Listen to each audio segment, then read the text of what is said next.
A retired veteran's silent strength transforms a town's scorn into honor. Follow Clara Evans' journey. Like, subscribe, and share if this inspires you. Comment. Who's the unsung hero in your life? The smirk flashed first, followed by a jab about her jacket under the harsh flicker of Elm Street's parade lights. Clara Evans, 63, retired, adjusted the worn collar of her faded navy coat. Lost your way to the costume shop, Grandma? Taunted Officer Lyle Carter, his laugh cutting through the festive hum. Clara's fingers brushed the frayed patch, a silent reminder of battles untold. Ever had a moment where people saw only the surface? What would you have done? Clara stepped into the crisp November dawn in Pine Hollow. Her coat turned up against the chill. Elm Street buzzed with Thanksgiving preparations. Pine wreaths scented the air, and hammers rang as volunteers built parade stands. She breathed in the frost and wood smoke, a holiday ritual.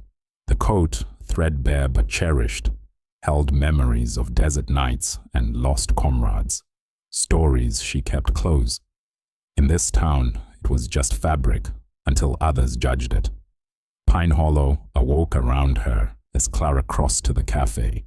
Warm light fogged the windows, promising coffee and chatter. The bell jingled as she entered, the aroma of bacon and fresh brew enveloping her. "Morning, Clara.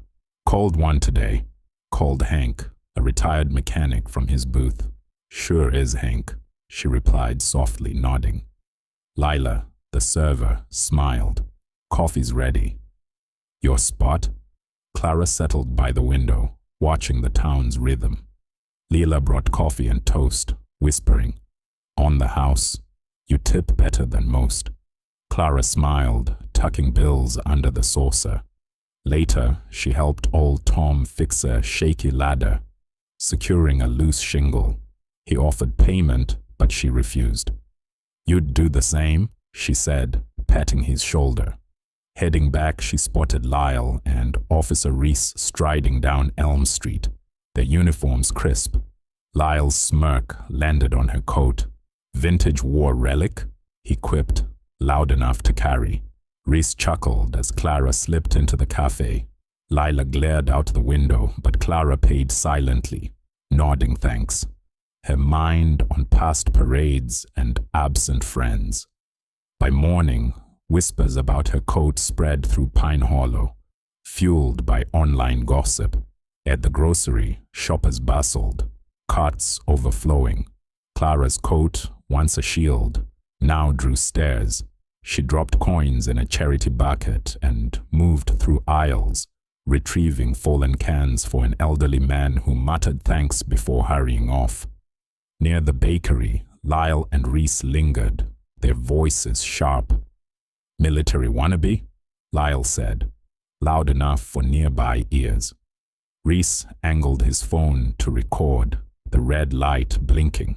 Clara's pulse quickened, but her face stayed calm as she checked out, ignoring their taunts. Thanksgiving Eve brought clear skies, but tension hung over Pine Hollow. Clara walked Elm Street, feeling unseen eyes. Banners fluttered, chestnuts roasted, and a news van waited. Lyle spotted her smirking, back for more glory. Clara met his gaze steadily, then moved on. Reese laughed, but Major Ellis Reed, observing from the square, recognized her stance. He approached, hat in hand. "Captain Evans, after all these years," he said, voice low. The crowd hushed, sensing a shift. Ellis's words rippled. "Some know me as a parade regular, but today I honor Clara Evans, a veteran who saved lives, bore burdens we can't fathom, and sought only peace." Children stilled, the band paused, and the news crew lowered their mics. "Her story is hers to guard," Ellis continued, "but her service is ours to respect." Murmurs of regret rose as Lyle paled, stepping back. Reese pocketed his phone, humbled. Ellis extended a hand. "Let's honor her, and those she served with. Clara hesitated, then clasped it, applause swelling. The town felt reborn. Word spread via chats, posts, and broadcasts, turning scorn into resolve. At town hall, Ellis rallied volunteers. "She didn't ask, but we owe her," he said. Outside, the float took shape. Flags, poppies, and names of Clara's fallen unit painted boldly. Lyle and Reese joined, hauling lumber, their sincerity evident. Lila served cider. Janie pinned poppies, and kids painted tributes. Clara redirected praise to the names, agreeing to ride only for them. As dusk fell, the float stood ready, a symbol of redemption. The next day, it rolled down Elm Street, the band playing, crowds cheering with reverence.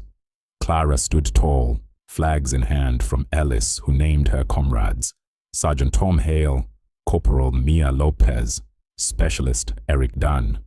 "We remember, we honor," he said. Clara's voice broke through. "This is for them.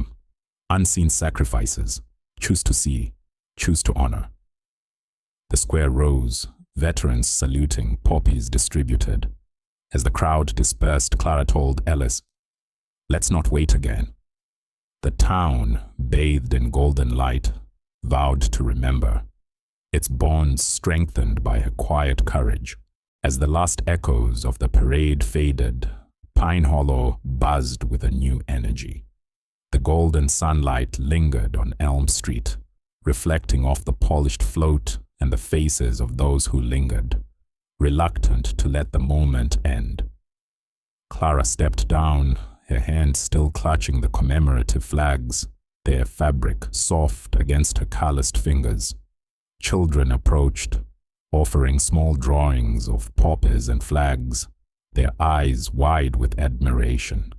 She accepted each one with a nod, tucking them into her coat pocket, a silent promise to cherish their innocence. That evening, the town hall transformed into a hub of activity. Volunteers, inspired by the day's events, gathered to plan a lasting tribute. Ellis stood at the front, sketching ideas on a whiteboard. A memorial garden near the square, funded by local donations. "Let's make it a place to remember," he said, his voice steady. Lila brought trays of cookies. Janie organized a sign-up sheet, and even Lyle and Reese pitched in, sorting tools with quiet focus. Clara watched from a corner, her presence a steady anchor, though she declined to lead. The next week, construction began. Neighbors hauled soil, planted saplings, and laid bricks engraved with names, Clara's fallen comrades and others from Pine Hollow's history. A local artist sculpted a bench, its plaque reading, "For the Silent Sentinels." Clara visited daily, often with her thermos, offering quiet guidance. One afternoon, a young girl, Sophie, asked, "Were you scared back then?" Clara paused, then smiled. "Every day, but we kept going, for each other." Sophie's drawing of a soldier under a tree joined the garden's growing collection. Word of the garden spread beyond Pine Hollow, drawing veterans from nearby towns. They brought stories, photos, and medals, adding to the memorial's depth. A regional news crew arrived, interviewing Clara, who spoke sparingly but with weight. "It's not about me, it's about them and us remembering together." The segment aired statewide, sparking similar projects.